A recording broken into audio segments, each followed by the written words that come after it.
ক্যারিয়ারের শুরুটা ছিল রূপকথার মতো, কিন্তু শেষটা? কলম্বিয়ার ফুটবল ইতিহাসে সেরা প্রতিভাদের একজন জেমস রদ্রিগেজ এখন যেন হারিয়ে যাচ্ছে ফুটবল দুনিয়ার প্রান্তে। ইউরোপের রাজপথে আলো ছড়ানো সেই ফুটবলার আজ নিজের নামটিকেই বাঁচিয়ে রাখার জন্য লড়াই করছেন। আর্জেন্টিনার বার্নফিল্ড ক্লাব থেকে যাত্রা শুরু করেছিলেন তিনি। সেখান থেকে Monaco, Real Madrid, Bayern Munich এবং এভারটনের মতো ক্লাবে খেলেছেন।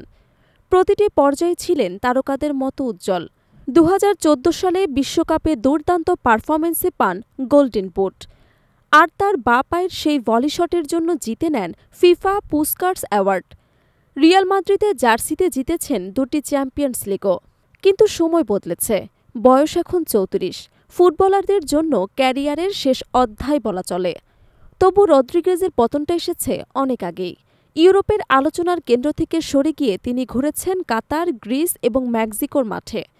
বর্তমানে খেলছেন মেক্সিকোর ক্লাব লিওতে। তবে ক্লাবটির আর্থিক সংকটের কারণে মৌসুম শেষে তাকে ছেড়ে দিচ্ছে তারা। ফলে আবারও অনিশ্চয়তায় তার ভবিষ্যৎ। মেক্সিকোতেও খুব একটা উচ্ছল নয় রদ্রিগেজ। চলতি মৌসুমে লিগে 12 ম্যাচে করেছে মাত্র 3টি গোল।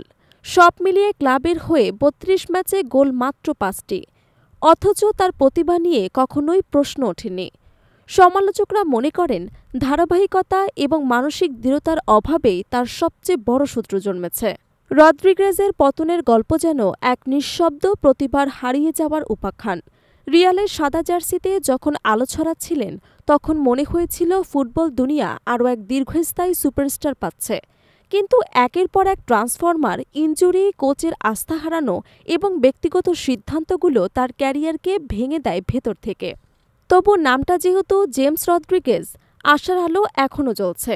ধারণা করা হচ্ছে যুক্তরাষ্ট্রের মেজর লিগ সকার এর ক্লাবগুলো তার প্রতি আগ্রহী হতে পারে।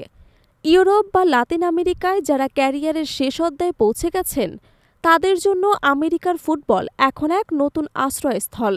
তবে সেই সুযোগ পেতে রদ্রিগেজকে অপেক্ষা করতে হবে আরও কয়েক মাস। কারণ MLS-এর নতুন মৌসুম শুরু হতে এখনও দেরি আছে। কিন্তু আপাতত তার সামনে কোনো বিকল্প নেই নতুন ক্লাব খুঁজে পাওয়া ছাড়া। ফুটবল দুনিয়ায় সময় যেমন নির্মম, তেমনি স্মৃতিও ক্ষণস্থায়ী।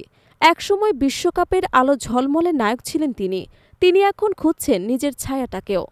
সম্ভবত সেটি ফুটবলের নির্মম সৌন্দর্য।